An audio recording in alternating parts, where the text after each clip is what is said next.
ಚಿತ್ತ ಅಂತಕ್ಕಂತಹ ಉಪಾಸಕರು ಒಬ್ಬರಿದ್ದರು. ಅವರು ತುಂಬ ಆಳವಾಗಿ ಧರ್ಮವನ್ನು ತಿಳ್ಕೊಂಡ್ರು.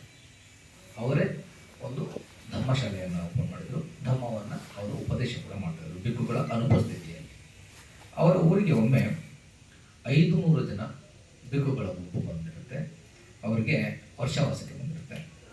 ಆಗ ಅವರಿಗೆ ಅವರು ಉಳ್ಕೊಳ್ಳಿಕ್ಕೆ ಎಲ್ಲ ರೀತಿಯ ವ್ಯವಸ್ಥೆ, ತುಂಬ ಆಗರ್ಭ ಶ್ರೀಮಂತ ಚಿತ್ತ. ಅವರು ಉಳ್ಕೊಳ್ಳಿಕ್ಕೆ ಎಲ್ಲ ರೀತಿಯ ವ್ಯವಸ್ಥೆಯನ್ನು ಮತ್ತು ಅವರಿಗೆ ಆಹಾರದ ವ್ಯವಸ್ಥೆಯನ್ನು ಎಲ್ಲವನ್ನು ಕೂಡ ಮಾಡಿದ್ದಾರೆ. ಹಾಗೆ ಉಪಾಸಕರ ಅನುಯಾಯಿಗಳ ಗುಂಪು ತುಂಬ ದೊಡ್ಡ ಗುಂಪಿರುತ್ತೆ. ಅವರೆಲ್ಲರೂ ಕೂಡಿ ಧರ್ಮವನ್ನು ಪ್ರತಿದಿನ ಕೇಳ್ತಾ ಇರ್ತಾರೆ. ಬಂದಿಗಳಿಂದ ದಾನವನ್ನು ಮಾಡೋದು ಮತ್ತು ಧರ್ಮವನ್ನು ಕೇಳೋದು.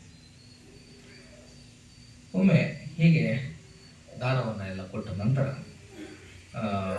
ಆಹಾರದಾನವನ್ನು ಕೊಟ್ಟ ನಂತರ ಬಂತಿಯಿಂದ ಅಲ್ಲಿ ಹಿರಿಯ ಭಿಕ್ಕುಗಳು ಇರ್ತಾರೆ, ಕಿರಿಯ ಭಿಕ್ಕುಗಳು ಇರ್ತಾರೆ. ಹಿರಿಯ ಭಿಕ್ಕುಗಳಿಗೆ ನಮಸ್ಕಾರ ಮಾಡಿ, ಎಲ್ಲರಿಗೂ ಭಿಕ್ಕುಗಳಿಗೆ ನಮಸ್ಕಾರ ಮಾಡಿ ಧಮ್ಮ ಚರ್ಚೆಯನ್ನು ಮಾಡಲಿಕ್ಕೆ ಧಮ್ಮವನ್ನು ಕೇಳ್ತಾರೆ. ಮತ್ತು ಈ ಎಲಿಮೆಂಟ್ಸ್ ಅಂತಂದರೆ ಏನು, ಎಷ್ಟು ರೀತಿಯ ಎಲಿಮೆಂಟ್ಸ್ ಇದೆ ಅಂತ ಕೇಳ್ತಾರೆ. ಎಲಿಮೆಂಟ್ಸ್ ಅಂದರೆ ಅಂಶಗಳು, ಮೂಲ ಅಂಶಗಳು. ಓಕೆ. ಹಿರಿಯ ಭಂತೇಜಿಯವರು ಮಾತಾಡೋದಿಲ್ಲ, ಅವರು ಸೈಲೆಂಟಾಗಿ ಕೂತ್ಕೊಳ್ತಾರೆ. ಮತ್ತು 2ನೇ ಬಾರಿ ಕೇಳ್ತಾರೆ, 3ನೇ ಬಾರಿ ಕೇಳ್ತಾರೆ. 2ನೇ ಬಾರಿನೂ ಉತ್ತರ ಕೊಡೋದಿಲ್ಲ, 3ನೇ ಬಾರಿನೂ ಕೂಡ ಅವರು ಉತ್ತರವನ್ನು ಕೊಡೋದಿಲ್ಲ. ಆಗ ಅಲ್ಲಿ ಕಿರಿಯ ಬಂತೆ, ಅತ್ಯಂತ ಕಿರಿಯ ಬಂತೆ ಅಂತಿರ್ತಾರೆ. ಅವರ ಹೆಸರು ಇಸಿದತ್ತ ಬಂತೆ ಅಂತ. ಅವರು ಹಿರಿಯ ಭಿಕ್ಕುಗೆ ನಮಸ್ಕಾರ ಮಾಡಿ, ಇದು ಈಗ ಬಂತೇಜಿಯವರು ಉತ್ತರವನ್ನು ಕೊಡ್ತಾ ಇಲ್ಲ, ಆದರೆ ಅವರಿಗೆ ಉತ್ತರ ಗೊತ್ತು. ಆದರೂ ಕೂಡ ಅವರು ಇಲ್ಲಿ ಇರ್ತಕ್ಕಂತಹ ಎಲ್ಲ ಭಿಕ್ಕುಗಳು ಕೂಡ ಈ ಉತ್ತರ ಗೊತ್ತು, ಆದರೂ ಅವರು ಹೇಳ್ತಾ ಇಲ್ಲ. ಅವರು ನಮ್ಮಿಂದ ಆ ಉತ್ತರವನ್ನು ಹೇಳಿಸೋದಕ್ಕೆ ಬಯಸ್ತಾ ಇದ್ದಾರೆ ಅಂತ ಅಂದ್ಬಿಟ್ಟು ಅವರು ಚಿವರವನ್ನು ಸರಿ ಮಾಡಿಕೊಂಡು ಹಿರಿಯ ಭಿಕ್ಕುಗಳಿಗೆ ನಮಸ್ಕಾರ ಮಾಡಿ ಅವರ ಪರ್ಮಿಷನ್ನ ಕೇಳ್ತಾರೆ. ಯಾವುದೇ ಹಿರಿಯ ಭಿಕ್ಕು ಇದ್ದಾಗ ಮಾತಾಡೋದಿಲ್ಲ, ಅವರ ಪರ್ಮಿಷನ್ನ ಕೇಳ್ತಾರೆ. ಮತ್ತೆ ನೀವು ಅನುಮತಿ ಕೊಟ್ಟರೆ ನಾನು ಉತ್ತರವನ್ನು ಕೊಡ್ಬೋದಾ ಅಂತ ಅಂದ್ಬಿಟ್ಟು ಕೇಳ್ತಾರೆ. ಆಗ ಅವರು ಸರಿ ಹೇಳಿ ಅಂತಂದ್ಬಿಟ್ಟು ಅನುಮತಿಯನ್ನು ಕೊಡ್ತಾರೆ. ಆಗ ಅವರು ಚಿತ್ತಗೆ ಕರೆದು, ನೀವು ಎಲಿಮೆಂಟ್ಸ್ ಬಗ್ಗೆ ಕೇಳಿದ್ರಿ ಅಲ್ವಾ ಅಂತ ಅಂದ್ಬಿಟ್ಟು ಕೇಳ್ತಾರೆ. ಹೌದು, ಎಲಿಮೆಂಟ್ಸ್ ಅಂತಂದರೆ ಏನು, ಎಷ್ಟು ರೀತಿಯ ಎಲಿಮೆಂಟ್ಸ್ ಇದೆ ಅಂತ ಅಂದ್ಬಿಟ್ಟು ಕೇಳ್ತಾರೆ. ಬೇಸಿಕಲಿ ಎಲಿಮೆಂಟ್ಸ್ ಅಂತಂದರೆ ಮೂಲ ಅಂಶಗಳು. ಓಕೆ. ಧಾತುಗಳು ಬೇರೆ, ಅಂಶಗಳು ಬೇರೆ. ಓಕೆ. ಆಗ ಈ ಸಿದ್ಧಾರ್ಥ ಬಂತೇಜಿಯವರು ಉತ್ತರ ಕೊಡ್ತಾರೆ. ಅದಕ್ಕೆ ಮೂಲವಾಗಿ ಎಲಿಮೆಂಟ್ಸ್ 18 ರೀತಿಯ ಎಲಿಮೆಂಟ್ಸ್, ಅಂಶಗಳಿದ್ದಾವೆ. ಯಾವ್ಯಾವುದು ನಮಗೆಲ್ಲರಿಗೂ ಗೊತ್ತು. ಎಷ್ಟು ರೀತಿಯ ಇಂದ್ರಿಯಗಳಿದ್ದಾವೆ? 6 ಇಂದ್ರಿಯಗಳಿದಾವಲ್ವಾ? ಯಾವ್ಯಾವುದು? ಕಣ್ಣು, ಮೂಗು, ಕಿವಿ, ನಾಲಿಗೆ, ಚರ್ಮ ಮತ್ತೆ ಮನಸ್ಸು ಅಲ್ವಾ? ಈ 6 ಇದಾವಲ್ವಾ? ಇವೆಲ್ಲ ಬೇಸಿಕ್ ಥಿಂಗ್ಸ್. ಕೇವಲ ಇಂದ್ರಿಯಗಳಿದ್ದರೆ ಮಾತ್ರ ನಮಗೆ ಎಲ್ಲವೂ ಕಾನ್ಷಿಯಸ್ನೆಸ್ ಆಗುತ್ತಾ, ಗೊತ್ತಾಗ್ತದ? ನಮ್ಮ ಕಣ್ಣಿದೆ, ಎಷ್ಟೊಂದು ವಸ್ತುಗಳಿದಾವೆ ಇಲ್ಲಿ, ಆದರೆ ಎಲ್ಲವನ್ನು ಕೂಡ ನಮ್ಮ ಕಣ್ಣು ಅಬ್ಸರ್ವ್ ಮಾಡಿ ಅದನ್ನು ಗ್ರಹಿಸ್ತಾ ಇದೆಯಾ? ಎಲ್ಲಿ ಸ್ಪರ್ಶ ಆಗುತ್ತೆ? ಕಣ್ಣಿದ್ದ ಮಾತ್ರಕ್ಕೆ ನಾವೆಲ್ಲವನ್ನು ಗ್ರಹಿಸೋದಿಲ್ಲ. ಒಂದು ಕಣ್ಣು ಇರಬೇಕು, ಅದಕ್ಕೆ ಒಂದು ಆಬ್ಜೆಕ್ಟ್ ಇರಬೇಕು. 2 ಕಣ್ಣು ಮೂಲ ಅಂಶ, ಮತ್ತೆ ಅದಕ್ಕೆ ಒಂದು ಆಬ್ಜೆಕ್ಟ್. ಎದುರುಗಡೆ ಒಂದು ಕ್ಯಾಮ್ರಾ ಇದೆ, ಮೊಬೈಲ್, ಅದು ಆಬ್ಜೆಕ್ಟ್ ಇದೆ. ಆಬ್ಜೆಕ್ಟ್ ಇದ್ದ ಮಾತ್ರಕ್ಕೆ ನನ್ನ ಕಣ್ಣು ಗ್ರಹಿಸುತ್ತಾ? ಕಾಂಟ್ಯಾಕ್ಟ್ ಆಗಬೇಕಲ್ವಾ? ನನ್ನ ಕಣ್ಣಿಗೆ ಮತ್ತೆ ಆ ಆಬ್ಜೆಕ್ಟ್ಗೆ ಕಾಂಟ್ಯಾಕ್ಟ್ ಆಗಬೇಕು. ಕಾಂಟ್ಯಾಕ್ಟ್ ಆದ ತಕ್ಷಣ ಒಂದು ಮನಸ್ಸು ಗ್ರಹಿಸುತ್ತಾ? ಮನಸ್ಸು ಕಾನ್ಷಿಯಸ್ ಆಗಬೇಕು. ಅದು ಕಂಡೀಷನ್ ಆಗಿದ್ರೆ ಫಸ್ಟು ನಮ್ಮ ಇಂದ್ರಿಯ ವಸ್ತು ಇರಬೇಕು, ಅದಾದಮೇಲೆ ಒಂದು ಆಬ್ಜೆಕ್ಟ್ ಇರಬೇಕು. ಅದಕ್ಕೆ ಕಾಂಟ್ಯಾಕ್ಟ್ ಆದ ಮೇಲೆ ನಮ್ಮ ಮನಸ್ಸು ಕಾನ್ಷಿಯಸ್ ಆಗಬೇಕು. ಇದು ಇಂತಹ ಆಬ್ಜೆಕ್ಟ್ ಇರಬಹುದು ಅಂತಕ್ಕಂಥದ್ದು ಕಾನ್ಷಿಯಸ್ ಆಗಬೇಕು. ಅಲ್ಲಿವರೆಗೂ ಕೂಡ ನಮಗೆ ಇದು ಇಂಥದ್ದೇ ಅಂತ ಅಂದ್ಬಿಟ್ಟು ಗೊತ್ತಾಗೋದಿಲ್ಲ ಅಲ್ವಾ? ಎಷ್ಟೊಂದಿದೆ ನಿಮ್ಮ ಕಣ್ಮುಂದೆ, ಎಲ್ಲವನ್ನು ಕೂಡ ನಿಮ್ಮ ಕಾಂಟ್ಯಾಕ್ಟ್ ಆಗ್ತಕ್ಕಂಥದ್ದನ್ನೆಲ್ಲ ಗ್ರಹಿಸ್ತಾ ಇದೆಯಾ ಮನಸ್ಸು? ಗ್ರಹಿಸೋಕ್ಕಾಗುತ್ತಾ? ಗ್ರಹಿಸೋದಿಲ್ಲ ಅಲ್ವಾ? ನಮ್ಮ ಮನಸ್ಸು ಯಾವುದಕ್ಕೆ ಕಂಡೀಷನ್ ಆಗಿದೆ, ಈಗ ಭಗವಾನ್ ಬುದ್ಧರ ಮೂರ್ತಿ ಇದೆ, ನೀವೆಲ್ಲರೂ ಕೂಡ ಮೂರ್ತಿಯನ್ನು ನೋಡ್ತಾ ಇದ್ದೀರಾ. ಆ ಮೂರ್ತಿ ಅಂತ ಅಂದ್ಬಿಟ್ಟು ಹೇಗೆ ಕಾನ್ಶಿಯಸ್ ಆಯಿತು? ಕಣ್ಮುಚ್ಕೊಂಡ್ರೆ ಕಾನ್ಶಿಯಸ್ ಆಗುತ್ತಾ? ಇಲ್ಲಿ ನೀವೆಲ್ಲರೂ ಕೂಡ ಧಮ್ಮದಲ್ಲಿದ್ದೀರಾ, ಹಾಗಾಗಿ ಇದು ನೋಡಿದ ತಕ್ಷಣ ಆಯಿತು. ಈಗ ಬೇರೆಯವರು ಯಾರು ಬಂದರು, ಅವರು ಈ ಮೂರ್ತಿಯನ್ನು ನೋಡಿದ್ರೆ ಅವ್ರದ್ದು ಕಾನ್ಶಿಯಸ್ ಆಗುತ್ತಾ? ನಿಮಗೆ ಮೂಲವಾಗಿ ಗೊತ್ತು, ಅದಕ್ಕೆ ಇದಾಗುತ್ತೆ. ಬೇರೆಯವರು ಬಂದಾಗ ಮೂರ್ತಿಯನ್ನು ನೋಡಿದಾಗ ಅವರಲ್ಲಿ ಆ ಮನಸ್ಸು ಕಂಡೀಷನ್ ಆಗಿದ್ರೆ ಮಾತ್ರ ಇದು ಭಗವಾನ್ ಬುದ್ಧನ ಮೂರ್ತಿ ಅಂತ ಅಂದ್ಬಿಟ್ಟು ಕಾನ್ಶಿಯಸ್ ಆಗುತ್ತೆ. ಇಲ್ಲಿ 3 ಅಂಶಗಳನ್ನು ನಾವು ಗಮನಿಸಬೇಕು. ಒಂದು ಇಂದ್ರಿಯ, ಇಂದ್ರಿಯ ವಸ್ತು ಇರಬೇಕು, ಅದಕ್ಕೆ ಕಾಂಟ್ಯಾಕ್ಟ್ ಆಗಬೇಕು, ಮತ್ತು ಅದು ನಮ್ಮ ಮನಸ್ಸು ಕಾನ್ಶಿಯಸ್ ಆಗಬೇಕು. ಕಾನ್ಶಿಯಸ್ ಯಾವಾಗ ಆಗುತ್ತೆ ಅಂದರೆ ನಮ್ಮ ಹಿಂದೆ ಕಂಡೀಷನ್ ಆಗಿದ್ದಾರೆ ಕಾನ್ಶಿಯಸ್ ಆಗುತ್ತೆ. ಇಲ್ಲ ಅಂತಂದರೆ ಏನೋ ಒಂದಿದೆ ಅದು ಹೋಗುತ್ತೆ ಅಂತ ಮನಸ್ಸು ಬಿಟ್ಬಿಡುತ್ತೆ. ಅದನ್ನ ಹಿಡಿಯಲ್ಲ. ಅದನ್ನ ನಾವೇನು ಅಭ್ಯಾಸ ಮಾಡ್ತಾ ಇದ್ದೀವಿ? ಈಗ ಧ್ಯಾನವನ್ನು ಮಾಡ್ತಾ ಇದ್ದೀವಲ್ಲ, ನಾವೇನು ಅಭ್ಯಾಸ ಮಾಡ್ತಾ ಇದ್ದೀವಿ? ಮನಸ್ಸನ್ನ ಅನ್ಕಂಡೀಷನ್ ಮಾಡ್ತಾ ಇದ್ದೀವಿ, ಬಿಡೋದನ್ನ ಅಭ್ಯಾಸ ಮಾಡ್ತಾ ಇದ್ದೀವಿ. ನಾವು ಎಷ್ಟು ಬಿಡ್ತಾ ಹೋಗ್ತೀವೋ ನಮ್ಮ ಮನಸ್ಸು ಅಷ್ಟು ಹಗುರ ಆಗ್ತಾ ಹೋಗುತ್ತೆ. ನಮ್ಮ ಮನಸ್ಸು ಎಷ್ಟು ಹಗುರ ಆಗ್ತಾ ಹೋಗ್ತದೋ ಅಷ್ಟು ಸತ್ಯದ ಗೋಚರಗಳು ನಮಗೆ ಆಗ್ತಾ ಹೋಗ್ತದೆ ಅಲ್ವಾ? ಸೊ ನಮಗೆ ಒಂದು ಕಣ್ಣಿದೆ, ಆಬ್ಜೆಕ್ಟ್ ಇದೆ, ಅದು ಕಾಂಟ್ಯಾಕ್ಟ್ ಆದಮೇಲೆ ಕಾನ್ಶಿಯಸ್ ಆಗುತ್ತೆ. 3 ಹಂತದಲ್ಲಿ ಇದಾಗುತ್ತೆ ಅಲ್ವಾ? ಅದೇ ರೀತಿ ಕಿವಿ ಇದೆ, ಎಲ್ಲ ಶಬ್ದಗಳನ್ನು ನಮ್ಮ ಕಿವಿ ಗ್ರಹಿಸ್ತಾ? ಗ್ರಹಿಸೋದಿಲ್ಲ ಅಲ್ವಾ? ಅದಕ್ಕೆ ಕಂಡೀಷನ್ ಆಗಿದ್ರೆ, ಅದು ಮುಂಚೆ ಕಂಡೀಷನ್ ಆಗಿದ್ರೆ ಅದನ್ನು ಗ್ರಹಿಸುತ್ತೆ. ಅದಕ್ಕೆ ಕಾಂಟ್ಯಾಕ್ಟ್ ಆಗಬೇಕು ಶಬ್ದ, ಅದಾದಮೇಲೆ ಅದು ಕಾನ್ಶಿಯಸ್ ಆಗಬೇಕು. ಅದು ಕೂಡ 3 ಹಂತದಲ್ಲಿ ಕೆಲಸ ಮಾಡುತ್ತೆ. ಅದೇ ರೀತಿ ಮೂಗು, ವಾಸನೆ ಇರಬೇಕು, ಅದಕ್ಕೆ ಕಾಂಟ್ಯಾಕ್ಟ್ ಆಗಬೇಕು, ಮತ್ತು ಅದು ಕಾನ್ಶಿಯಸ್ ಆಗಬೇಕು ಮನಸ್ಸು. ಇದೇ ಥರ ಎಲ್ಲ ಇಂದ್ರಿಯಗಳು ಕೂಡ, ನಮ್ಮ ಬಾಡಿ ಇದೆ, ಸ್ಪರ್ಶ ಆಗಬೇಕು, ಕಾಂಟ್ಯಾಕ್ಟ್ ಆಗಬೇಕು, ಮತ್ತು ಅದು ಈ ಸ್ಪರ್ಶ ಅಂತಕ್ಕಂಥದ್ದು ಕಾನ್ಶಿಯಸ್ ಆಗಬೇಕು. ಓಕೆ, 6 ಇಂದ್ರಿಯಗಳು ಮತ್ತು ಈ 3 ಅಂಶಗಳು. 6 × 3 ಎಷ್ಟಾಯಿತು? 18 ಎಲಿಮೆಂಟ್ಸ್. ಬೇಸಿಕಲಿ 18 ಎಲಿಮೆಂಟ್ಸ್ ಇದ್ದಾವೆ. ಏನೆಲ್ಲ ನೀವು ಅನುಭವವನ್ನು ಅನುಭವಿಸ್ತಿರೋ, ಏನೆಲ್ಲ ಗ್ರಹಿಕೆಗಳನ್ನು ಗ್ರಹಿಸ್ತಿರೋ ಎಲ್ಲವೂ ಕೂಡ ಈ 18 ಎಲಿಮೆಂಟ್ಸ್ ಒಳಗಡೆ ಬರ್ತವೆ. ಅಬ್ಸರ್ವ್. ಹೌದಾ? ಇದನ್ನು ಬಿಟ್ಟು ಬೇರೆ ಬರಲಿಕ್ಕೆ ಸಾಧ್ಯನೇ ಇಲ್ಲ. ಸಾಧ್ಯತೆ ಇದೆಯಾ? ಇದೆ ಅನ್ಸುತ್ತಾ? ಇದೆ ಅನ್ಸಿದ್ರೆ ಇಲ್ಲ ಕೇಳಿ.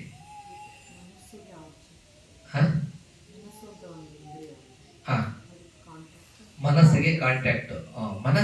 ಮನಸ್ಸನ್ನ ಆಳವಾಗಿ ನಾವು ನೋಡೋದು. ಮನಸ್ಸು ಅಂತಂದ್ರೆ ಏನೋ ಆಗ್ಲೇ ನಾನು ಹೇಳಿದೆ, ಮನಸ್ಸಿನ ಡೆಫಿನೇಷನ್ ಅದು ಚಿತ್ತದ ಸರಣಿ.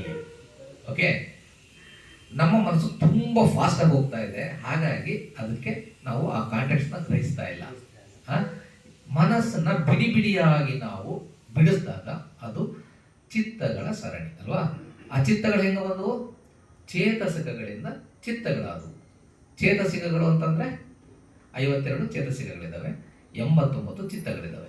52 ಚೇತಸಿಕಗಳಲ್ಲಿ 25 ಕುಶಲ ಚೇತಸಿಕಗಳಿದ್ದಾವೆ, 14 ಅಕುಶಲ ಚೇತಸಿಕಗಳಿದ್ದಾವೆ, 13 ನ್ಯೂಟ್ರಲ್ ಚೇತಸಿಕಗಳಿದ್ದಾವೆ. ಓಕೆ, ಅದೇ ರೀತಿ ನಮ್ಮ ಚಿತ್ತಗಳಲ್ಲೂ ಕೂಡ ಕುಶಲ, ಅಕುಶಲ, ನ್ಯೂಟ್ರಲ್ಲು ಮತ್ತು ಕ್ರಿಯಾಚಿತ್ತಗಳು, ಈ ಥರ ಕ್ಲಾಸಿಫಿಕೇಶನ್ ಬರುತ್ತೆ. ಅದರ ಡೀಟೇಲ್ ಹೋಗಬೇಡಿ. ಬೇಸಿಕಲಿ ಚೇತಸಿಕಗಳು ಅಂತಂತಂದರೆ ನಿಮ್ಮ ಈ ಬಿಲ್ಡಿಂಗ್ ಇದೆ, ಬಿಲ್ಡಿಂಗ್ ಹೇಗಾಗಿದೆ? ಈ ಬಿಲ್ಡಿಂಗನ್ನು ನಾವು ಚಿತ್ತ ಅಂತ ಅಂದ್ಬಿಟ್ಟು ಕರಿಬೋದು. ಓಕೆ, ಮನೆ ಇದೆ ಅಲ್ವಾ? ಇದನ್ನು ಒಂದು ಸ್ಥಿತಿ ಇದು, ಆ ಸ್ಥಿತಿ ಚಿತ್ತ ಅಂತ ನಾವು ತಗೊಂಡ್ರೆ ಮನೆ ಒಂದು ಚಿತ್ತ. ಮನೆ ಯಾವುದರಿಂದ ಮಾಡಲ್ಪಟ್ಟಿದೆ? ಸಿಮೆಂಟು, ಬ್ರಿಕ್ಸು, ಕಬ್ಬಣ, ಪಿಲ್ಲರ್ಸು, ಇವನ್ನೆಲ್ಲ ಬಿಡಿ ಬಿಡಿಯಾಗಿ ತೆಗೆದುಬಿಟ್ರೆ ಮನೆ ಅಂತ ಅಂದ್ಬಿಟ್ಟಿರ್ತದ? ಅವು ಚೇತಸಿಕಗಳು. ಅರ್ಥ ಆಗ್ತಾ ಇದೆಯಾ? ಅವನ್ನ ಎಲ್ಲವನ್ನು ಸರಿಯಾದ ರೀತಿಯಲ್ಲಿ ನಾವು ಜೋಡಿಸಿದಾಗ ಅದು ಒಂದು ಚಿತ್ತ ಆಗುತ್ತೆ. ಓಕೆ, ಆ ಚಿತ್ತ ಕಂಟಿನ್ಯೂಸ್ ಆಗಿ ಫ್ಲೋ ಆಗ್ತಾ ಇರ್ತದೆ. ಓಕೆ, ಮನಸ್ಸು ಯಾವುದಕ್ಕೆ ಕಾಂಟ್ಯಾಕ್ಟ್ ಆಗುತ್ತೆ ಅದನ್ನು ಅದು ಗ್ರಹಿಸ್ತಾ ಹೋಗುತ್ತೆ. ಓಕೆ, ಚಿತ್ತವೀತಿ ಅಂತ ಕರಿತೀವಿ. ಮೊದಲು ಮನಸ್ಸು ಭವಂಗ ಸ್ಟೇಟ್ ಅಂದರೆ ಸುಪ್ತವಾಗಿ, ತುಂಬ ಗಾಢವಾದ ನಿದ್ರೆಯಲ್ಲಿ ತುಂಬ ಸುಪ್ತವಾಗಿರ್ತದೆ. ಅದು ಕೆಲಸ ಅಂದರೆ ಕೇವಲ ವೈಬ್ರೇಷನ್ಸ್ ಅಷ್ಟೇ ಇರುತ್ತೆ. ಯಾವುದಾದ್ರೂ ಇಂದ್ರಿಯ ವಸ್ತುಗಳು ಮನಸ್ಸಿಗೆ ಅಂದರೆ ಕೆಲಸ ಮಾಡಿದ್ರೆ ಅದು ಇಂದ್ರಿಯ ದ್ವಾರಗಳು ಓಪನ್ ಆದಾಗ ಆವಾಗ ನಮ್ಮ ಮನಸ್ಸಿಗೆ ಆ ಚಿತ್ತದ ಕಾಂಟ್ಯಾಕ್ಟ್ ಆಗುತ್ತೆ. ಓಕೆ, ಆ ಕಾಂಟ್ಯಾಕ್ಟ್ ಆದಮೇಲೆ ಇಮಿಡಿಯೇಟ್ ಕೆಲಸ ಮಾಡಲ್ಲ ಅದು. ಓಕೆ, ಕಾಂಟ್ಯಾಕ್ಟ್ ಆದಮೇಲೆ ಅದು ಇನ್ವೆಸ್ಟಿಗೇಟ್ ಮಾಡುತ್ತೆ. ಫಸ್ಟ್ ರಿಸೀವ್ ಮಾಡುತ್ತೆ, ರಿಸೀವ್ ಮಾಡಾದ್ಮೇಲೆ ಇನ್ವೆಸ್ಟಿಗೇಟ್ ಮಾಡುತ್ತೆ. ಇದು ಏನು ಅಂತ ಅಂದ್ಬಿಟ್ಟು ತಮ್ಮ ಹಿಂದಿನ ಅನುಭವಗಳಿಂದ ಅದನ್ನು ಇನ್ವೆಸ್ಟಿಗೇಷನ್ ಮಾಡಲಿಕ್ಕೆ ಸ್ಟಾರ್ಟ್ ಮಾಡುತ್ತೆ. ಅದು ಇನ್ವೆಸ್ಟಿಗೇಷನ್ ಮಾಡ್ತಾ ಮಾಡ್ತಾ ಮಾಡ್ತಾ ಮಾಡ್ತಾ ಅದು ಹಿಂದಿನ ಅನುಭವಗಳ ಮೂಲಕ ಇದು ಇಂತಹದ್ದೇ ಅಂತ ಗುರುತಿಸುತ್ತೆ. ಗುರುತಿಸ ಆದ ಮೇಲೆ ಅದು ಕಮ್ಮವನ್ನು ಮಾಡುತ್ತೆ. 7 ಜವನ ಚಿತ್ತಗಳು ಅಂತ ಬರ್ತವೆ. ಅದರಲ್ಲಿ ಒಟ್ಟು 16 ಸ್ಟೇಜಲ್ಲಿ ಮನಸ್ಸು ಕೆಲಸ ಮಾಡುತ್ತೆ. ಚಿತ್ತವೀತಿಯಲ್ಲಿ ಭವಂಗದಲ್ಲಿ 3 ಬರ್ತದೆ. ಅದಾದಮೇಲೆ ಪಂಚಮದ ಅಂದರೆ ಡೋರ್ ಓಪನ್ ಆಗ್ತಕ್ಕಂಥದ್ದು, ಅದರದ್ದು ಟರ್ಮಿನಾಲಜಿಸ್ ನಾನು ಮಾಡ್ತಿದ್ದೀನಿ ನಾನು. ಮನಸ್ಸನ್ನು ಫಸ್ಟ್ ಓಪನ್ ಮಾಡುತ್ತೆ, ಕಾಂಟ್ಯಾಕ್ಟ್ ಆಗುತ್ತೆ. ಕಾಂಟ್ಯಾಕ್ಟ್ ಆದಮೇಲೆ ರಿಸೀವಿಂಗ್ ಅದೊಂದು ಸ್ಟೇಜ್ ಬರುತ್ತೆ. ರಿಸೀವ್ ಮಾಡ್ಕೊಂಡಾದ್ಮೇಲೆ ಇನ್ವೆಸ್ಟಿಗೇಷನ್ ಮಾಡ್ತಕ್ಕಂತಹ ಸ್ಟೇಜ್ ಬರುತ್ತೆ. ಇನ್ವೆಸ್ಟಿಗೇಷನ್ ಮಾಡಾದ್ಮೇಲೆ ಇಂಥದ್ದು ಅಂತಕ್ಕಂಥದ್ದನ್ನು ಮನಸ್ಸು ಗುರುತಿಸುತ್ತೆ. ಗುರುತಿಸಾದ್ಮೇಲೆ 7 ಹಂತಗಳಲ್ಲಿ ಅದು ಕಮ್ಮವನ್ನು ಮಾಡುತ್ತೆ. ಅವು ಚವನ ಚಿತ್ತಗಳು ಅಂತ ಅಂದ್ಬಿಟ್ಟು ಹೇಳ್ತೇವೆ. ಓಕೆ, ಆ 7 ಹಂತದಲ್ಲಿ ಕಮ್ಮವನ್ನು ಆದ ಮೇಲೆ ಅಂದರೆ ಇಂಟೆನ್ಷನಲ್ಲಿ ಮಾಡ್ತಕ್ಕಂತಹ ಕೆಲಸಗಳು ಆದ ಮೇಲೆ ಅದು ಮನಸ್ಸಿನಲ್ಲಿ ರಿಜಿಸ್ಟರ್ ಮಾಡುತ್ತೆ. 2 ಹಂತಗಳಲ್ಲಿ ಅದು ರಿಜಿಸ್ಟರ್ ಮಾಡುತ್ತೆ. ಒಟ್ಟು 16 ಹಂತದಲ್ಲಿ ಇಷ್ಟು ಆಳವಾಗಿ ಭಗವಾನರು ಮನಸ್ಸನ್ನು ಡಿವೈಡ್ ಮಾಡಿ ಮನಸ್ಸು ಹೇಗೆ ಕೆಲಸ ಮಾಡ್ತದೆ ಅಂತಕ್ಕಂಥದ್ದನ್ನು ಕೂಡ ಡಿವೈಡ್ ಮಾಡಿದ್ದಾರೆ. 16 ಹಂತದಲ್ಲಿ ಅದು ಕೆಲಸ ಮಾಡುತ್ತೆ. ಓಕೆ, ರಿಜಿಸ್ಟರ್ ಆಗುವ ನಮ್ಮ ಮನಸ್ಸು ಕಂಡೀಷನ್ ಆಗಲಿಕ್ಕೆ ಇಷ್ಟೊಂದು ಪ್ರೊಸೆಸ್ ಆಗಬೇಕು. ಇಷ್ಟು ಪ್ರೊಸೆಸ್ ಎಷ್ಟು ಇದರಲ್ಲಾಗುತ್ತೆ? ಫ್ರ್ಯಾಕ್ಷನ್ಸ್ ಆಫ್ ಸೆಕೆಂಡ್ಸ್ ಆಗುತ್ತೆ. ನಾವು ಗುರುತಿಸ್ತೀವಲ್ವಾ, ನೋಡ್ತಿದ್ದಂಗೆ ಏನೋ ಒಂದು ಗುರುತಿಸ್ತೀವಿ. ಯಾಕೆ? ಆ ಮನಸ್ಸನ್ನ ನಾವು ಹಿಂದಿನ ಇದರಿಂದ ಕಂಡೀಷನ್ ಮಾಡಿದ್ದೀವಿ. ಹಾಗೆ ಮಾಡ್ತಾ ಮಾಡ್ತಾ ಬರ್ತಾ ಇದ್ದೀವಿ, ಈಗಲೂ ಮಾಡ್ತಾ ಇದ್ದೀವಿ. ದೃಷ್ಟಿಕೋನಗಳನ್ನು ನಾವು ಸೃಷ್ಟಿ ಮಾಡ್ತಾರೆ. ಅದು ನೆಕ್ಸ್ಟ್ ಸ್ಟೆಪ್, ನೆಕ್ಸ್ಟ್ ಕ್ವಶನ್ ಅಲ್ಲಿ ಬರುತ್ತೆ. ಅದು ದೃಷ್ಟಿಕೋನಗಳನ್ನು ನಾವು ಸೃಷ್ಟಿ ಮಾಡ್ತಾ ಇದ್ದೀವಿ. ಓಕೆ, ಈ ಥರ 18 ಎಲಿಮೆಂಟ್ಸ್ ಇದ್ದಾವೆ. ಬೇಸಿಕಲಿ ಎಲಿಮೆಂಟ್ಸ್ ಇದ್ದಾವೆ. ಏನೆಲ್ಲ ನಾವು ಮಾಡ್ತೀವಲ್ಲ ಈ 18 ಎಲಿಮೆಂಟ್ಸ್ ಮೂಲಕನೇ ನಾವು ಮಾಡ್ತಕ್ಕಂಥದ್ದು. ಓಕೆ, ಇಷ್ಟನ್ನ ಕೇಳಿ ಅಂದರೆ ತುಂಬ ಖುಷಿ ಆಗುತ್ತೆ. ಯಾರಿಗೆ? ಚಿತ್ತ ಅದು ತುಂಬ ಖುಷಿಯಾಗಿ ಮತ್ತೆ ಕೇಳ್ತಾನೆ. ಹಾಗಾದರೆ ಈ ದೃಷ್ಟಿಕೋನಗಳು ಎಲ್ಲಿ ಸೃಷ್ಟಿ ಆಗ್ತದೆ ಅಂತ ಕೇಳ್ತಾನೆ. ದೃಷ್ಟಿಕೋನಗಳು ಎಲ್ಲಿ ಸೃಷ್ಟಿ ಆಗುತ್ತೆ? ಈಗ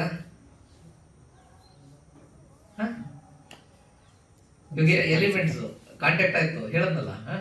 ಕಾಂಟ್ಯಾಕ್ಟ್ ಆದ ಮೇಲೆ ನಮ್ಮ ಮನಸ್ಸು ಕಾನ್ಷಿಯಸ್ ಆಗುತ್ತಲ್ಲ. ಕಾನ್ಷಿಯಸ್ ಆಗ್ಬೇಕಾದ್ರೆ ನಾವೇನ್ ಮಾಡ್ತೀವಿ? ನಮ್ಮ ಹಿಂದಿನ ಅನುಭವಗಳ ಮೂಲಕ ನಾವು ಇಂತಹದ್ದು ಅಂತ ಅಂದ್ಬಿಟ್ಟು ಗುರುತಿಸ್ತೀವಿ. ಅದನ್ನ ಯಥಾರ್ಥವಾಗಿ ನಾವು ನೋಡೋದಿಲ್ಲ, ಸತ್ಯಕ್ಕೆ ಅನುಸಾರವಾಗಿ ನೋಡೋದಿಲ್ಲ. ಕಾಂಟ್ಯಾಕ್ಟ್ ಆದ ತಕ್ಷಣ ನಮ್ಮ ಮನಸ್ಸು ಗುರುತಿಸಿದ ತಕ್ಷಣ ಜಡ್ಜ್ ಮಾಡುತ್ತೆ. ಅದು ಒಳ್ಳೆಯದು ಇಲ್ಲ ಕೆಟ್ಟದ್ದು, ಇಮಿಡಿಯೇಟ್ ಜಡ್ಜ್ ಮಾಡುತ್ತೆ ಎಲ್ಲವನ್ನು ಕೂಡ. ಹೌದಾ ಅಲ್ವಾ? ಇಲ್ಲೇ ಅಬ್ಸರ್ವ್ ಮಾಡಿ ನೀವು. ಮನಸ್ಸನ್ನ ಯಾವ್ದಾದ್ರು ಒಂದು ನೋಡಿದ್ರೆ ಜಡ್ಜ್ ಮಾಡುತ್ತೆ. ಇದು ಒಳ್ಳೆಯದು ಅಥವಾ ಕೆಟ್ಟದ್ದು ಕ್ಲಾಸಿಫೈ ಮಾಡುತ್ತೆ, ಅಥವಾ ನ್ಯೂಟ್ರಲ್ ಇರುತ್ತೆ, ಅಥವಾ ಬೇಕು ಬೇಡ, ನನಗಿಷ್ಟ ಅಥವಾ ನನಗಿಷ್ಟ ಇಲ್ಲ ಅಂತಕ್ಕಂಥದ್ದನ್ನು ಮನಸ್ಸು ಡಿಸೈಡ್ ಮಾಡಲಿಕ್ಕೆ ಸ್ಟಾರ್ಟ್ ಮಾಡುತ್ತೆ ಅಲ್ವಾ? ಯಾವಾಗ ನಮ್ಮ ಮನಸ್ಸು ಈ ಜಡ್ಜ್ ಮಾಡುತ್ತೋ ಅಲ್ಲಿ ದೃಷ್ಟಿಕೋನಗಳನ್ನು ಸೃಷ್ಟಿ ಮಾಡುತ್ತೆ. ಬೇಕು ಬೇಡ ಅಲ್ಲಿಗೆ ಅಂಟಿವಿಕೆ. ಬೇಕು ಅಂತಂದ್ರೂ ಅಂಟಿವಿಕೆ, ಬೇಡ ಅಂದ್ರೂ ಕೂಡ ಅಂಟಿವಿಕೆ. ಅದನ್ನು ಹಿಡ್ಕೊಳ್ಳಿಕ್ಕೆ ಸ್ಟಾರ್ಟ್ ಮಾಡುತ್ತೆ. ನಾವು ಸತ್ಯಕ್ಕೆ ಅನುಸಾರವಾಗಿ ಅದನ್ನು ನೋಡಿ ಅದನ್ನು ಬಿಟ್ಟರೆ, ಈಗ ನಾವು ಅಭ್ಯಾಸ ಮಾಡಿದ ಮನಸ್ಸನ್ನು ನಾವು ಉಸಿರು ನಾವು ಹೋಗ್ಲಿ ಬಿಡಿ ಬಿಡಿ ಅಂತ ಬಿಡ್ತಾ ಇದ್ವಿ ಅಲ್ವಾ? ನಾವು ಬಿಟ್ಟರೆ ಅದು ಏನೋ ಅಂಟುಕೊಳ್ಳೋದಿಲ್ಲ ಮನಸ್ಸು. ಆದರೆ ನಾವು ಯಾವಾಗ ಹಿಡ್ಕೊಳ್ತೀವೋ ಅಲ್ಲಿ ದೃಷ್ಟಿಕೋನಗಳು ಸೃಷ್ಟಿಯಾಗುತ್ತೆ. ಹೌದಲ್ವಾ? ಇಲ್ಲ ಅಂತಂದರೆ ನಾವು ಅದನ್ನೇ ಮಾಡ್ತಾ ಇರೋದು. ಪ್ರತಿ ಹಂತದಲ್ಲೂ ನಾವು ಅದನ್ನೇ ಮಾಡ್ತಾ ಇರೋದು. ನಾವು ಅದನ್ನೇ ಡಿಕಂಡೀಷನ್ ಮಾಡಬೇಕಾಗಿರೋದು. ಸತ್ಯ ಏನು? ಯಾವುದಾದ್ರೂ ವಸ್ತುಗಳನ್ನು, ಯಾವುದಾದ್ರೂ ಯಾವುದೇ ಸ್ಪರ್ಶಗಳನ್ನು ನಾವು ಹಿಡಿದಿಡ್ಲಿಕ್ಕೆ ಸಾಧ್ಯನಾ? ಸತ್ಯ ಏನು? ಹಿಡಿದಿಡ್ಲಿಕ್ಕೆ ಸಾಧ್ಯನಾ? ಸಾಧ್ಯ ಇಲ್ಲ. ನೀವು ಏನನ್ನೇ ನೋಡಿ ಅದು ಹೋಗುತ್ತೆ. ಚೆನ್ನಾಗಿರ್ತಕ್ಕಂಥದ್ದಿರಲಿ, ಚೆನ್ನಾಗಿಲ್ಲದೆ ಇರ್ತಕ್ಕಂಥದ್ದಿರಲಿ, ಅದು ಬದಲಾಗುತ್ತೆ. ಅದನ್ನು ನಾವು ಹಿಡಿದಿಟ್ಕೊಳ್ಳಿಕ್ಕೆ ಒಳ್ಳೇದಿರಲಿ ಕೆಟ್ಟದಿರಲಿ, ನನ್ನ ಮನಸ್ಸಿಗೆ ಹಿಡಿಸ್ಲಿ, ನನ್ನ ಮನಸ್ಸಿಗೆ ಹಿಡಿಸದೇ ಇರಲಿ, ಅದನ್ನು ನಾನು ಹಿಡಿದಿಡ್ಲಿಕ್ಕೆ ಸಾಧ್ಯ ಇಲ್ಲ. ಅದು ಸತ್ಯ. ಆ ಸತ್ಯವನ್ನು ನಾವು ಯಥಾರ್ಥವಾಗಿ ನೋಡೋದಿಲ್ಲ. ನಾವೇನು ಮಾಡ್ತೀವಿ, ಜಡ್ಜ್ ಮಾಡ್ತೀವಿ. ಓ ಇದು ಇಷ್ಟ ಆಯಿತು ನನಗೆ, ಇದು ಬೇಕು, ಇದು ನನಗೆ ಇಷ್ಟ ಇಲ್ಲ, ಇದು ನನಗೆ ಬೇಡ. ಅಲ್ಲಿ ದೃಷ್ಟಿಕೋನಗಳಲ್ಲಿ ಸಿಗಾಕೋತೀವಿ. ನಾವು ಈ ದೃಷ್ಟಿಕೋನಗಳನ್ನು ಬಿಡ್ತಕ್ಕಂತಹದ್ದನ್ನೇ ಈಗ ನಾವು ಅಭ್ಯಾಸ ಮಾಡ್ತಾ ಇದ್ದೀವಿ. ಏನು ಮೆಡಿಟೇಷನ್ ಮಾಡ್ತೀವಲ್ಲ, ಇವನ್ನ ಮಾಡ್ತಾ ಇರ್ತಕ್ಕಂಥ ಉದ್ದೇಶ ಈ ದೃಷ್ಟಿಕೋನಗಳನ್ನು ಬಿಡ್ತಕ್ಕಂಥದ್ದು. We should let go everything. Because ನೀವೆಷ್ಟೇ ಕಷ್ಟಪಟ್ಟರು ಕೂಡ ಯಾವುದನ್ನು ಕೂಡ ಹಿಡಿದಿಡ್ಲಿಕ್ಕೆ ಸಾಧ್ಯ ಇಲ್ಲ. ಒಂದು ಒಳ್ಳೆ ಆಹಾರ ನಿಮ್ಮ ಕಣ್ಣು ಮುಂದೆ ಬಂತು, ನಿಮ್ಗೆ ಇಷ್ಟ ಆಯಿತು, ಅದು ಪರ್ಮನೆಂಟ್ ಆಗಿರುತ್ತಾ? ಹೊರಟೋಗುತ್ತೆ. ಅಥವಾ ನಿಮಗೆ ಇಷ್ಟ ಆಗದೆ ಇರ್ತಕ್ಕಂತಹ ವ್ಯಕ್ತಿ ನಿಮಗೆ ನಮ್ಮ ಕಣ್ಣು ಮುಂದೆ ಬಂದರು, ಅವ್ರು ಯಾವಾಗಲೂ ಪರ್ಮನೆಂಟಾಗಿ ನಮಗೆ ಹಾಗೆ ಇರ್ತದ? ಇಲ್ಲ ಅಲ್ವಾ? ಎಲ್ಲವೂ ಕೂಡ ಹೋಗುತ್ತೆ, ಎಲ್ಲವೂ ಕೂಡ ಬದಲಾಗುತ್ತೆ. ಈ ಸತ್ಯವನ್ನು ನಾವು ಅರ್ಥ ಮಾಡಿಕೊಂಡ್ರೆ, ಸತ್ಯಕ್ಕನುಸಾರವಾಗಿ ನೋಡ್ತಾ ಹೋದರೆ ಆಗ ನಮ್ಮ ಮನಸ್ಸು ಸತ್ಯವನ್ನು ಏನು ಎಕ್ಸಾಕ್ಟಾಗಿ ನೋಡಲಿಕ್ಕೆ ಸ್ಟಾರ್ಟ್ ಮಾಡುತ್ತೆ. ಇಲ್ಲ ಅಂದರೆ ದೃಷ್ಟಿಕೋನಗಳನ್ನು ಸೃಷ್ಟಿ ಮಾಡುತ್ತೆ. ಅದು ಒಂದೊಂದೇ ಸಂಕೋಲೆಗಳು, ಅದು ದೊಡ್ಡ ಒಂದು ಪ್ರಪಂಚವನ್ನು ಸೃಷ್ಟಿ ಮಾಡುತ್ತೆ. ಆ ಪ್ರಪಂಚದಲ್ಲಿ ಮತ್ತೆ ನಾವು ಬಂದಿಗಳಾಗ್ತೀವಿ. ಓಕೆ, ಮುಕ್ತಿ ಕಡೆಗೆ ಹೋಗ್ಲಿಕ್ಕೆ. ಇದನ್ನು ಕೇಳಿ ಚಿತ್ತ ಉಪಾಸಕರಿಗೆ ತುಂಬ ಖುಷಿಯಾಗುತ್ತೆ. ಅವರು ಕಿರಿಯ ಬಂತೇಜಿಗೆ ನಮಸ್ಕಾರ ಮಾಡಿ, ಬಂತೇಜಿಯವರೇ ನಿಮ್ಮ ಹೆಸರೇನು ಅಂತ ನೋಡಿ ಕೇಳ್ತಾರೆ. ಆಗ ನನ್ನನ್ನು ಇಸಿದತ್ತ ಅಂತ ಅಂದ್ಬಿಟ್ಟು, ಇಲ್ಲ ಅವ್ರ ಹೆಸರು ಕೇಳೋದಿಲ್ಲ, ನೀವು ಎಲ್ಲಿಂದ ಬಂದಿರೋದು ಅಂತ ಅಂದ್ಬಿಟ್ಟು ಕೇಳ್ತಾರೆ. ಆವಂತಿಯಿಂದ ಅಂತ ಅಂದ್ಬಿಟ್ಟು ಹೇಳ್ತಾರೆ. ಹಾಗಾದರೆ ನೀವು ಇನ್ಮೇಲೆ ನನ್ನ ಈ ವಿಹಾರದಲ್ಲೇ ನೀವು ಉಳ್ಕೊಳ್ಳಿ, ನಾನು ನಿಮ್ಮನ್ನು ಸೇವೆ ಮಾಡ್ತೀನಿ ಅಂತ ಅಂದ್ಬಿಟ್ಟು ಹೋಗೋದು. ಆಗ ಇಸಿದತ್ತ ಬಂತೇಜಿ, ಇಲ್ಲ ಒಳ್ಳೇದಾಗಲಪ್ಪ, ನಿನ್ನ ವಿಹಾರ ತುಂಬ ಚೆನ್ನಾಗಿದೆ, ಒಳ್ಳೇದಾಗಲಿ ಅಂತ ಅಂದ್ಬಿಟ್ಟು ಅವ್ರು ಹೇಳ್ತಾರೆ. ಮತ್ತೆ ಅವನು ಸಡನ್ನಾಗಿ ಫ್ಲ್ಯಾಶ್ ಆಗುತ್ತೆ, ಅವನಿಗೆ ಕೇಳ್ತಾನೆ, ನಿಮಗೆ ಆವಂತಿನಲ್ಲಿ ನನ್ನ ಸ್ನೇಹಿತ ಒಬ್ಬ ಇದ್ದಾನೆ, ಅವನು ಈಗ ಬಿಕ್ಕು ಆಗ್ಬಿಟ್ಟಿದ್ದಾನೆ, ನಿಮಗೆ ಅವ್ರ ಪರಿಚಯ ಇದೆಯಾ ಅಂತ ಅಂದ್ಬಿಟ್ಟು ಕೇಳ್ತಾನೆ. ಆಗ ಅವ್ರೇನು ಉತ್ತರ ಕೊಡೋದಿಲ್ಲ, ಸೈಲೆಂಟ್ ಆಗಿರ್ತಾರೆ. ಆಮೇಲೆ ಇವನಿಗೆ ಡೌಟ್ ಬರಲಿಕ್ಕೆ ಸ್ಟಾರ್ಟ್ ಆಗುತ್ತೆ. ಆಗ ಅವನು ಕೇಳ್ತಾನೆ, ಬಂತೇಜಿ ಅವರು ನೀವೇನಾ ಅಂತ ನೋಡ್ಬಿಟ್ಟು. ಆಗ ಅವ್ರು ನಗ್ತಾ ಹೌದು ಅಂತ ನೋಡ್ಬಿಟ್ಟು ಹೇಳ್ತಾರೆ. ಆಗ ಅವನಿಗೆ, ನೀವು ನನ್ನ ಸ್ನೇಹಿತ ಕೂಡ, ಮತ್ತು ಈಗ ಧಮ್ಮದಲ್ಲಿ ಇಷ್ಟೊಂದು ಆಳವಾಗಿ ನೆರವೇರಿದ್ದೀರಾ, ನೀವು ಇನ್ಮೇಲೆ ನನ್ನ ಮಾತು ಕೇಳಲೇಬೇಕು, ನೀವು ಇಲ್ಲಿರಲೇಬೇಕು ಅಂತ ಅಂದ್ಬಿಟ್ಟು ಹಠ ಹಿಡಿತಾನೆ. ಬಂತೇಜಿಯವರು, ಇರ್ಲಪ್ಪ ನಿನ್ನ ವಿಹಾರ ತುಂಬ ಚೆನ್ನಾಗಿದೆ, ನಾನು ಇಲ್ಲಿ ಪರ್ಮನೆಂಟಾಗಿ ಇರ್ಲಿಕ್ಕೆ ಆಗೋದಿಲ್ಲ ಅಂತ ಅಂದ್ಬಿಟ್ಟು ಹೇಳಿ ವರ್ಷ ಮುಗಿಸಿ ಬೇರೆ ಕಡೆ ಹೊರಟೋಗ್ತಾರೆ. ಇದು ಚಿತ್ತಬಂತೆ ಜಿಗಿಲಿದ್ದು. ಆ ಚಿತ್ತಬಂತೆ ಯಾಕೆ ಅವರು ಶ್ರೇಷ್ಠ ಅಂತಂತಂದರೆ, ಅವ್ರು ಧಮ್ಮದಲ್ಲಿ ತುಂಬ ಉತ್ತಮವಾಗಿ ಹೇಳ್ತಾ ಇದ್ರು ಧಮ್ಮವನ್ನು. ಭಗವಾನ್ ಬುದ್ಧರು 73 ಜನಗಳಿಗೆ ಅಗ್ರ ಶ್ರಾವಕರು, ಮಹಾಶ್ರಾವಕರು ಅಂತ ಅಂದ್ಬಿಟ್ಟು ಬಿರುದು ಕೊಟ್ಟಿದ್ರು. ಅದರಲ್ಲಿ 40 ಬಿಕ್ಕುಗಳು, 13 ಬಿಕ್ಕುಣಿಯರು, 10 ಉಪಾಸಕರು, 10 ಉಪಾಸಕಿಯರು.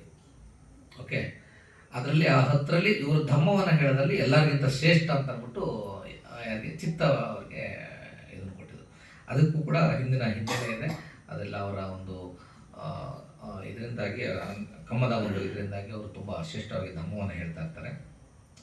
ಆ ಉಪಾಸಕ ಸಾವಿನ ಅಂಚಿನಲ್ಲಿದ್ದಾಗ, ವಯಸ್ಸಾಗ್ತಾ ಅಂತ ಅವನಿಗೆ ಸಾವಿನ ಅಂಚಿನಲ್ಲಿ ಅದೊಂದು ಇಂಟ್ರೆಸ್ಟಿಂಗ್ ಇದೆ, ಅದಕ್ಕೋಸ್ಕರ ಸ್ಮಾಲ್ ಆಗಿ ಹೇಳ್ಬಿಡ್ತೀನಿ. ಅವನು ಅನಾಗಾಮಿ ಆಗಿರ್ತಾನೆ. ಧಮ್ಮವನ್ನು ಕೇಳಿ ಕೇಳಿ ಕೇಳಿ ಅವರು ಅನಾಗಾಮಿ ಸ್ಟೇಜನ್ನು ಪಡೆದಿರ್ತಾರೆ. ಸಾವು ಹತ್ರ ಬಂದಾಗ ಎಲ್ಲ ದೇವತೆಗಳು ಬಂದು, ನೀವು ನಮ್ಮ ಇದಕ್ಕೆ ಬನ್ನಿ, ನಮ್ಮ ಇದಕ್ಕೆ ಬನ್ನಿ ಅಂತ ಅಂದ್ಬಿಟ್ಟು ಅವ್ರು ರಿಕ್ವೆಸ್ಟ್ ಮಾಡ್ತಾ ಇರ್ತಾರೆ. ಆಗ ಅವನು ನಗ್ತಾ ನಗ್ತಾ ಎಲ್ಲವನ್ನೂ ಹೇಳ್ತಾ ಇರ್ತಾನೆ. ಈ ಅನಾಗಾಮಿ ಸ್ಟೇಜ್ ಪಡಿತಕ್ಕಂಥದ್ದು, ಅದು ಅರ್ಹತತ್ವವನ್ನು ಪಡ್ಕೊಂಡು ನಿರ್ಮಾಣವನ್ನು ಪಡಿತಕ್ಕಂಥದ್ದು, ಅಥವಾ ಈ ಒಂದು ಸೋತಾಪನ್ನ ಸ್ಟೇಜ್ನ ಪಡಿತಕ್ಕಂಥದ್ದು ಕೂಡ ನಿಮ್ಮ ಎಲ್ಲ ವರ್ಲ್ಡ್ಗಿಂತ ಅತ್ಯಂತ ಉತ್ಕೃಷ್ಟವಾದ ಒಂದು ಪ್ರಪಂಚ. ಹಾಗಾಗಿ ನಿಮ್ಮ ಪ್ರಪಂಚದಲ್ಲಿ ನಾನು ಅದರ ಮೇಲೆ ಯಾವುದೇ ರೀತಿ ನನಗೆ ಅಂಟುವಿಕೆ ಇಲ್ಲ ಅಂತ ಅಂದ್ಬಿಟ್ಟು ಹೇಳ್ತಾ ಇರ್ತಾರೆ. ಅಕ್ಕಪಕ್ಕದಲ್ಲಿರ್ತಕ್ಕಂಥವ್ರು ಅವ್ರಿಗೆ ಗಾಬರಿ ಆಗುತ್ತೆ, ಏನೇನೋ ಮಾತಾಡ್ತಾ ಇದ್ದಾರಲ್ಲ, ಮೋಸ್ಟ್ಲಿ ಅವರು ಅರಿವಿನ ಕಾನ್ಷಿಯಸ್ನೆಸ್ ಅಂತ ನಿನ್ನ ಎಚ್ಚರವಾಗಿದೆಯಾ ಅಂತ ಅಂದ್ಬಿಟ್ಟು ಕೇಳ್ತಾರೆ. ಆಗ ಅವರು ಹೇಳ್ತಾರೆ ಎಲ್ಲರಿಗೂ ಕೂಡ, ಅವ್ರ ಮನೆಯವರಿಗೆ, I am fully in conscious, ನಾನು ದೇವತೆಗಳಿಗೆ ಹೇಳ್ತಾ ಇದ್ದೆ, ನಾನು ಯಾವುದನ್ನು ಕೂಡ ಅವರು ಕರಿತಾ ಇದ್ರು ನನ್ನ. ಹಾಗಾಗಿ ಈ ಸೋತಾಪನ್ನ ಸ್ಟೇಜ್ನ ಪಡ್ಕೊಳ್ತಕ್ಕಂಥದ್ದೇ ನಿಮ್ಮ ಎಲ್ಲ ಈ ಆ ಜೀವನೆಲೆಗಳು ನಮ್ಮ 31 ಜೀವ ಸ್ತರಗಳೇನಿದಾವಲ್ಲ ಅವುಗಳಲ್ಲಿ ನಮಗಿಂತ ಉನ್ನತವಾದ ಸ್ತರದಲ್ಲಿರ್ತಕ್ಕಂಥಗಳನ್ನ ಜೀವನೆಲೆಗಳನ್ನ ನಾವು ದೇವತೆಗಳು ಅಂತ ನೋಡ್ಕೊತೀವಿ. ಅವುಗಳಿಗೆ ಯಾವುದೇ ರೀತಿ ಕಂಟ್ರೋಲ್ ಅಂತಕ್ಕಂಥದ್ದು ಇರೋದಿಲ್ಲ, ನಮ್ಮನ್ನು ಕಂಟ್ರೋಲ್ ಮಾಡ್ತಕ್ಕಂತಹ ಕೆಪಾಸಿಟಿ ಇರೋದಿಲ್ಲ. ಓಕೆ, ನಮಗಿಂತ ಈಗ ಕಂಫರ್ಟಬಲ್ ಆಗಿ ಬೇರೆಯವರು ಎಷ್ಟು ಈಗ ಅಂಬಾನಿ ಅದಾನಿನ ನಾವು ಉದಾಹರಣೆ ತಗೊಳ್ಳೋದಾದರೆ ಅವರು ಯಾವ ರೀತಿ ಉನ್ನತವಾದ ಒಂದು ಕಂಫರ್ಟಬಲ್ ಝೋನಲ್ಲಿದ್ದಾರೋ ಅದೇ ರೀತಿ ನಮಗಿಂತ ಶ್ರೇಷ್ಠವಾದ ಜೀವನೆಲೆಗಳಲ್ಲಿ ಇರ್ತಕ್ಕಂತಹ ಜೀವಿಗಳನ್ನು ನಾವು ದೇವತೆಗಳು ಅಂತ ಅಂದ್ಬಿಟ್ಟು ನಮ್ಮ ಬೌದ್ಧ ಧರ್ಮದಲ್ಲಿ ಕರಿತೀವಿ. ಓಕೆ, ಅದಾದ ಮೇಲೆ ಅವರು ಸಾವನ್ನಪ್ತಾರೆ. ಅವರಿಗೆ ಉನ್ನತವಾದ ಗೌರವವನ್ನು ಕೊಟ್ಟು ಶುದ್ಧವಾಸದಲ್ಲಿ ಅವರು ಜನ್ಮ ಮಾಡಿ ಅಲ್ಲಿ ಅರ್ಹತರು ಕೂಡ ಆಗ್ತಾರೆ ಅಂತ ಅಂದ್ಬಿಟ್ಟು ಭಗವಾನ್ ಬುದ್ಧರು ಹೇಳ್ತಾರೆ. ಒಂದು ಸ್ತೂಪವನ್ನು ಕೂಡ ಕಟ್ಟಿಸ್ತಾರೆ ಅವರಿಗೆ. ಇದು ಭಗವಾನ್ ಬುದ್ಧನ ಕಾಲದಲ್ಲಿ ಆದಂತಹ ಒಂದು ಚಿತ್ತ ಅಂತಕ್ಕಂತಹ ಮಂತ್ರಿಜಿಯವರ ಒಂದು ಸ್ಟೋರಿ. ತುಂಬ ಆಳವಾಗಿದೆ ಇದು. ನೋಡಲಿಕ್ಕೆ ಸಿಂಪಲ್ ಸ್ಟೋರಿ, ಬಟ್ ಎಲಿಮೆಂಟ್ಸ್ ಬಗ್ಗೆ ತುಂಬ ಆಳವಾಗಿದೆ ಅದು. ಮತ್ತು ದೃಷ್ಟಿಕೋನಗಳನ್ನ ನಾವು ಯಾವ ಥರ ಸೃಷ್ಟಿ ಮಾಡ್ತೀವಿ ಅಂತಕ್ಕಂಥದ್ರ ಬಗ್ಗೆ ಆಳವಾಗಿದೆ. ಅದನ್ನು ನಾವು ಆ ಮೆಸೇಜ್ನ ನಾವು ತಗೋಬೇಕು. ಬೇಸಿಕಲಿ ನಾವು ಮಾಡ್ತಾ ಇರೋದೇ ಅದು. ಪ್ರತಿ ಹಂತದಲ್ಲೂ ನಾವು ದೃಷ್ಟಿಕೋನಗಳನ್ನ ಜಡ್ಜ್ ಮಾಡ್ತೀವಿ, ದೃಷ್ಟಿಕೋನಗಳನ್ನ ಸೃಷ್ಟಿ ಮಾಡ್ತೀವಿ, ಮತ್ತು ಅಲ್ಲೇ ಸಂಕೋಲೆಗಳಿಗೆ ಸಿಕ್ಕಾಕೋತಾ ಇದ್ದೀವಿ. How to let go everything, ಎಲ್ಲವನ್ನ ಹೇಗೆ ಬಿಡಬೇಕು ಅಂತಕ್ಕಂಥದ್ದನ್ನು ನಾವು ಕಲಿತಾ ಹೋಗಬೇಕು. ಸತ್ಯಕ್ಕನುಸಾರವಾಗಿ ನೋಡಬೇಕು, ಹೋಗಬೇಕು. ಅದು ಚೇಂಜ್ ಆಗುತ್ತೆ, ಬದಲಾಗುತ್ತೆ ಅಂತಕ್ಕಂಥ ಸತ್ಯವನ್ನು ನಾವು ಅರ್ಥ ಮಾಡ್ಕೋಬೇಕು. ಹೋಗಲಿ ಬಿಡು ಅಂತ ಬಿಡು. ಓಕೆ, ಇಷ್ಟು ಹೇಳ್ತಾ ಇವತ್ತಿನ ಒಂದು ಧರ್ಮ ಪ್ರವಚನವನ್ನು ನಾನು ಮುಕ್ತಾಯ ಮಾಡ್ತೀನಿ. ಏನಾದರೂ ಅನುಮಾನಗಳಿದ್ದರೆ ಒಂದು 5 ನಿಮಿಷಗಳ ಕಾಲಾವಕಾಶ ಇರ್ತದೆ, ದಯಮಾಡಿ ಕೇಳ್ಬೋದು. ಭಗವಂತ ಸ್ವಲ್ಪ ಮಂಗಳ.